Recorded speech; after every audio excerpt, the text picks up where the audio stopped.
Okay. Hello, hello. It's your cousin Sherry. And I was going to do a podcast on podcasts, but I decided instead today I got some good comments from my last videos. From one person in particular, Dwayne. And they're the type of comments I get a lot when I run into people who don't know, who want to know about conspiracy stuff. They think it's conspiracy. And I thought I'd read them because, I don't know, you might learn something from it. I'm going to take these off though. All right. So, Dwayne says, he's commenting on my last one about the pronoun they, where I have a problem saying it when it's only one person, because I feel like that's redefining a word, and there's so many other pronouns you can pick, but they is just confusing and it doesn't sound right in a sentence. So he sent me the definition of the word they, which is fantastic. But at the end it says, it's used to refer to a person of unspecified gender. Ask someone if they could help. But I don't believe that's what I'm talking about. That's referring to them in the third person, not them. It's not talking to the person. So if you're talking to someone or about someone specific, it sounds like you're talking about more than one person. I don't know. It just sounds wrong. Okay, so next, the comment says, your comments regarding the system plan long ago that include politicians, Hollywood stars, and really rich business owners is just more of that crazy wacko conspiracy stuff. I am a Freemason, and I know that all of the stories you hear, read, or videos you can watch are a bunch of nonsense. 6 million members worldwide, over 2 million Masons in North America, 98,000 in my state, 400 members in my lodge alone. If Freemasons were harming anyone, do you think there might be... Do I think there might be someone... Oh, someone would have taped it by now, or gotten it on TV. No, that's not what I'm talking about. I don't know if that's not what everyone else is talking about, but I'm talking about the people at the top. At the bottom, just like the FBI, are good people that want a brotherhood in their community and want to do all the other good things that the Masons do. Got no problem with the Masons, just the corruption at the top. But the whole brotherhood thing is a little concerning. You see the handshakes in Congress, and when you see them on people in super high positions, it makes you think that they're going to let the brotherhood taking precedence over the law, and that that's where people get let off of. If a judge will let someone off from doing a crime. I can't even speak. So that's the part that's concerning, but it's way higher up than just the average guy that goes to his local lodge. But it is a huge organization, you're right. So to have corruption at the top of that's a little scary. Okay, now, my puppy wants to come up. Puppy. Oh, Pippi. It's Pippi the puppy. Right, Pip? Want to sing your song? Oh, 2 ears up today. With 2 ears up and no ears down, you can talk to Pippi. She's always a clown.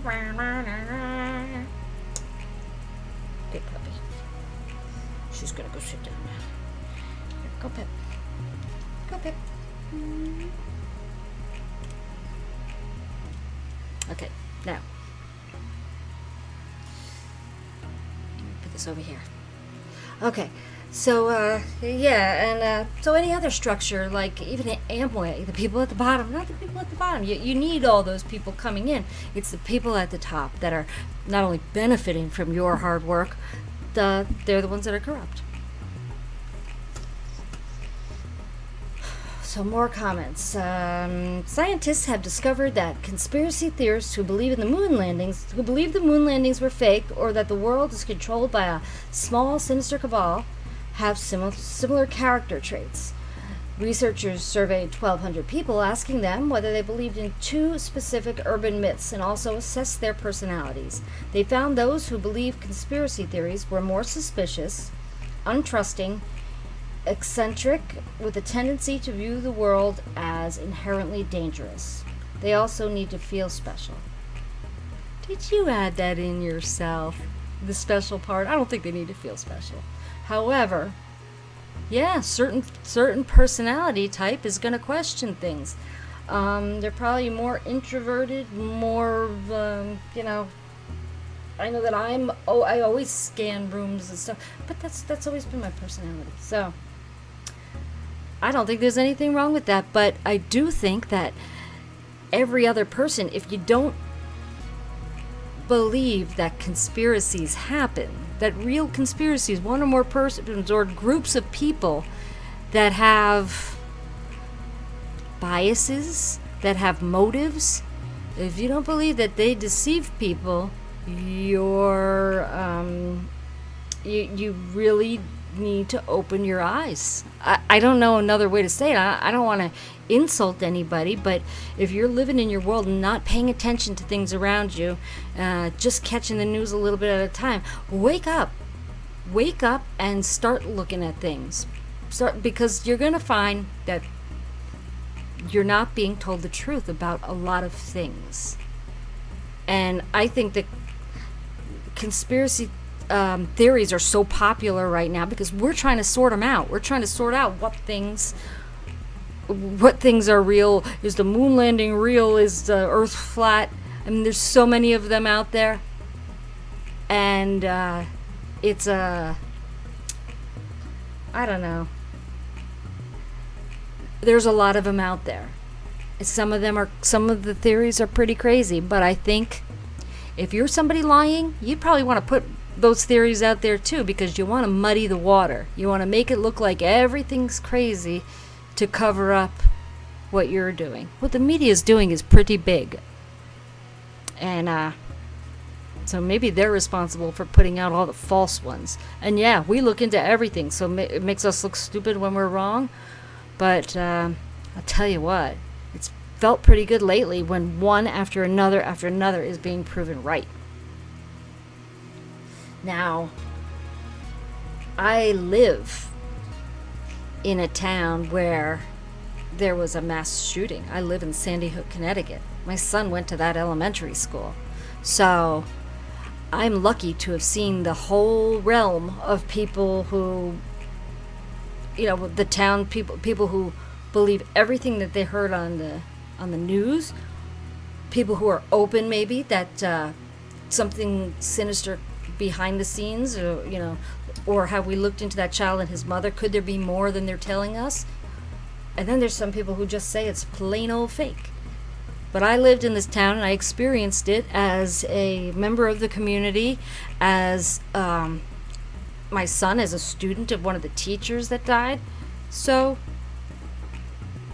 I've got to take on that, and I do see how people blow it out of proportion and how people go off the deep end and say, yes, nothing happened. So it's all out there, and that's the whole point. And that really is the point of Q, is to get the facts for yourself and put it together and weigh it out and see how you feel about it. And it being any news story. You really need to do that. You can't trust anybody's opinion. Like, count on yourself. Believe in yourself. Let's see. They said that I want to feel special. Okay. Qanon kills its own pilots. Ask the DNI. They sell babies to eat. I have no idea what that means. But I don't know what to say about that.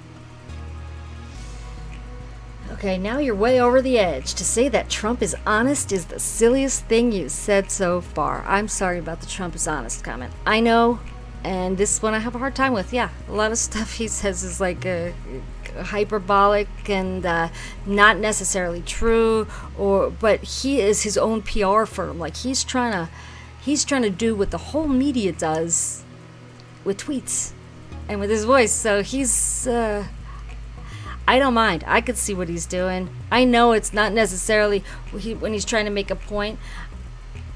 I mean, take I'm the chosen one. He didn't have to look up at the sky when he did it. I kind of wondered why he did it, but I think maybe he wants them to keep talking about him, that he has a reason, and I have to trust that. I do believe in the people behind Donald Trump. I believe the military approached him, and he was the man for the job. I believe it. And I think history will be kinder to him, because I think he's doing something very good right now. And he's really getting out some corruption that benefits everyone in the country, even the people that didn't like him. But yeah, I'm sorry. If I said he was honest, I didn't mean it. Hillary's emails. I think anyone proven to have done anything illegal is convicted should serve the penalty appropriate for the crime. However, to the best of my knowledge, she hasn't been charged or prosecuted. Is that my fault or the responsibility of liberal Democrats? Is it our fault that Comey hasn't been charged? Republicans own the Justice Department and the AG. What have they been doing all this time? It's not that easy. It's not that simple. They're building cases because they know they have to do things the right way. They can't miss on this. They've been gathering evidence, and they've been trying to do they've been stonewalled. Everything that could every roadblock that could go up has. Everything that they thought was going to take 6 months takes a year and a half.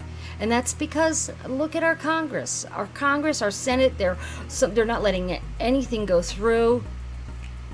Thank you for sending me the link to the SES, but I believe that the SES does cause a work stoppage problem. So it's stuff like that. And in the beginning, when Trump was first president and Paul Ryan was in there, it was Ryan and McCain were blocking him from doing things. So, it was the swamp. It was the swamp. It was the people with the power structure. The people who had something to lose were trying to stop him. And they still are to a certain degree. Most of them have been taken out, but he still has problems. So that's why. And I think now we're finally getting to a place. I think we're going to see something between now and January of next year, because then there will be an excuse that you can't go after people because they're political adversaries or something like that. So I think that it's going to be happening within the next couple months. People will be indicted. Hillary's emails, well, that's all in the content of the emails. I say, if you got anything to look at them and look at her emails. Spend some time on WikiLeaks and just put in terms. And if you don't see some crazy stuff, wow, I don't know. It's totally intriguing. Her emails was one of the first things that I looked at when 2 years ago when I first heard about Q. I looked at her emails and I was shocked. I was shocked at some of the people, the lying, the criminality that's just exposed out in the open. It's fascinating stuff. And then you realize that the people that you held in such high regard are criminals. And I was sad. But yeah, I think the justice will be coming for that. But before that, you had that structure in place. People were brought up on charges, and then the charges were dropped or dismissed or whatever, and nothing ever happened to the group of people, the two-tier justice system. The people in that tier, that other group, were never accountable, never had to be held accountable for their crimes. So, yeah, hopefully that changes. And then once we see that happening, it's going to happen on both sides. Maybe next election, or maybe not. If Trump gets in 2020, maybe we'll have a Democrat after that. And then you can see it work the other way. But you can see justice working, fast, working right. And then maybe in retrospect, you will thank Donald Trump for that. I don't know. Okay, so I'm going to get going and I'm going to work on my podcast of podcasts because I've got 25, actually I have 26 or 27 great podcasts that you should be listening to that run the gamut from everything from crazy esoteric stuff to Judicial Watch, which is straight courtroom stuff. I think you'll like them. And they'll be up on my new website. So have a great day, and thanks, Dwayne. Keep commenting. Bye.